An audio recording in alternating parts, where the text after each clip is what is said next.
അറിവ് വെച്ച കാലം മുതൽ ഒറ്റ ആഗ്രഹം, ഒരു നടനാവുക. അതിനുവേണ്ടി മുട്ടാത്ത വാതിലുകളില്ല. നിരവധി സംവിധായകരെയും നിർമ്മാതാക്കളെയും കണ്ടു. പിന്നെയും കാലം കടന്നുപോയി. കാർത്തിക് പ്രസാദ് എന്ന യുവകോമളന് തന്റെ ആഗ്രഹത്തെ പറിച്ചറിയാൻ സാധിച്ചില്ല. അദ്ദേഹത്തെ കാണാനും തിരിച്ചറിയാനും ആള് കുറവായപ്പോൾ ദൈവം കണ്ടു. ഗുരുവായൂരിലെ കീഴ്ശാന്തിയുടെ വേഷം കൊടുത്തു. ഒപ്പം അഭിനയിക്കാൻ നെടുമുടി വേണുവും ജഗതി ശ്രീകുമാറും. അവിടെ തുടങ്ങുകയായിരുന്നു കാർത്തിക്കിന്റെ ആഗ്രഹിച്ച ജീവിതം. പിന്നെ പുരാണ കഥാപാത്രങ്ങളുടെ ഘോഷയാത്ര.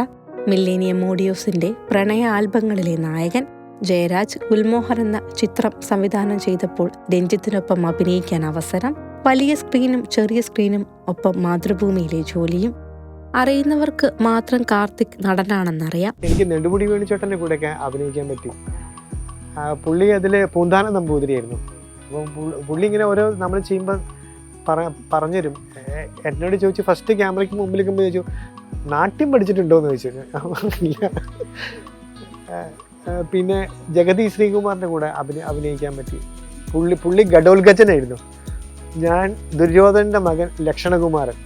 അങ്ങനെ പുള്ളി ഞാൻ പറയാറുണ്ട്, ഞാനിങ്ങനെ പുള്ളി എന്നെ ഇടിക്കുമ്പോൾ ഞാൻ വീഴാറുണ്ട്.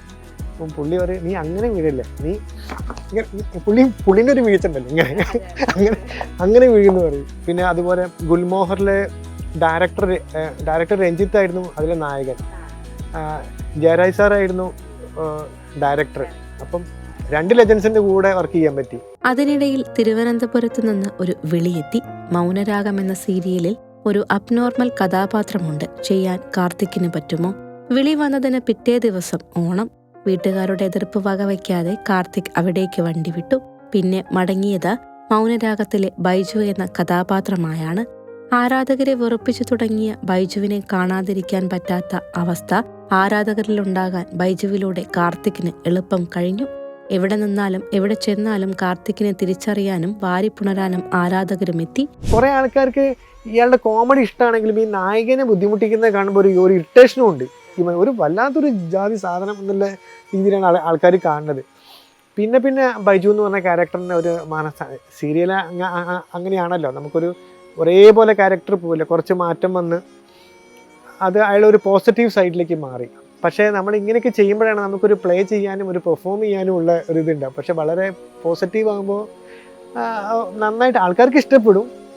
നമുക്ക് ആ ഒരു വളരെ നന്നായിട്ട് അങ്ങനെ ചെയ്തു പോകാന്നുള്ളതേ ഉള്ളൂ. കാർത്തിക് ആഗ്രഹിച്ചതെന്തോ അതെല്ലാം നടന്ന് മുന്നേറുന്നതിനിടെയാണ് തിരുവനന്തപുരത്ത് വെച്ച് പ്രതീക്ഷിക്കാതെ ഷൂട്ട് കഴിഞ്ഞ് മടങ്ങി ട്രെയിൻ കയറാൻ റെയിൽവേ സ്റ്റേഷനിലേക്ക് നടക്കുകയായിരുന്ന കാർത്തിക്കിന്റെ പിന്നിൽ വന്ന് KSRTC സ്വിഫ്റ്റ് ബസ് ഇടിക്കുകയായിരുന്നു. ഇതോടെ അരയ്ക്ക് താഴെ ആകെ തകർന്ന് ബോധം നഷ്ടപ്പെട്ട അവസ്ഥയിൽ കാർത്തിക്കിനെ തിരുവനന്തപുരം കിംസിലും പിന്നീട് കോഴിക്കോട് ബേബി മെമ്മോറിയൽ ഹോസ്പിറ്റലിലും ഒരു വേള കാൽ മുറിച്ചു മാറ്റാനൊരുങ്ങി ഡോക്ടർമാർ. 10ലേറെ ശസ്ത്രക്രിയകൾ. കരുത്തായി കുടുംബവും സുഹൃത്തുക്കളും സഹപ്രവർത്തകരും. നടന്നു പോകുമ്പോൾ എൻ്റെ പുറകിൽ നിന്നാണ് ബസ് ഇടിച്ചത്. KSRTCയുടെ സ്വിഫ്റ്റ് ബസ്സാണെന്നാണ് പിന്നീട് അറിഞ്ഞത്. കാലിലെ ഞരമ്പുകളെല്ലാം പോയിട്ടുണ്ടായിരുന്നു. അവരാദ്യം പറഞ്ഞത്, സ്കാൻ ചെയ്തതിന് ശേഷം പറഞ്ഞത് കാല് മുറിച്ച് കളയേണ്ടി വരുന്നായിരുന്നു പറഞ്ഞത്. പക്ഷെ ഞാനത് പിന്നീടാണ് അറിയുന്നത്. ആദ്യം ഞാൻ എൻ്റെ കാല് ഡ്രസ്സ് ചെയ്തുകൊണ്ടിരിക്കുമ്പോൾ ഈ ഒരു അവസ്ഥ ഉണ്ടല്ലോ, ഇങ്ങനെ ഇത് കണ്ടിട്ട് ഭയങ്കര വിഷമായി പോയി എനിക്ക്. കാരണം നമ്മളെ കാലയല്ല, വേറെ എന്തോ ഒരു സാധനമാണ്. നമ്മൾ ആദ്യമായിട്ടാണല്ലോ കാണുന്നത്. പലർക്കും ഇത് പറ്റിയിട്ടുണ്ടോ, ഇങ്ങനെ ഉണ്ടാവും. എന്നെക്കാൾ കൂടുതൽ പറ്റിയവരൊക്കെ ഉണ്ട്. പക്ഷെ നമുക്കിത് സ്വന്തം വരുമ്പോഴാണല്ലോ വിഷമം അറിയാം. ചെലവ് വന്നത് 60 ലക്ഷത്തിലേറെ രൂപ. തുടർ ചികിത്സകളുമായി കാർത്തിക് പിച്ചവെക്കുകയാണ്. നാളെയുടെ വേഗത്തിനൊപ്പം കുതിക്കാൻ, താൻ മോഹിച്ചു നേടിയെടുത്ത അഭിനയ ലോകത്തേക്ക് തിരിച്ചെത്താൻ. അതിനെന്ന് പ്രാർത്ഥിക്കുന്നത് കുടുംബം മാത്രമല്ല, ആയിരക്കണക്കിന് ആരാധകരുമുണ്ട്. ഒപ്പം കൈവിടാതെ ദൈവവും.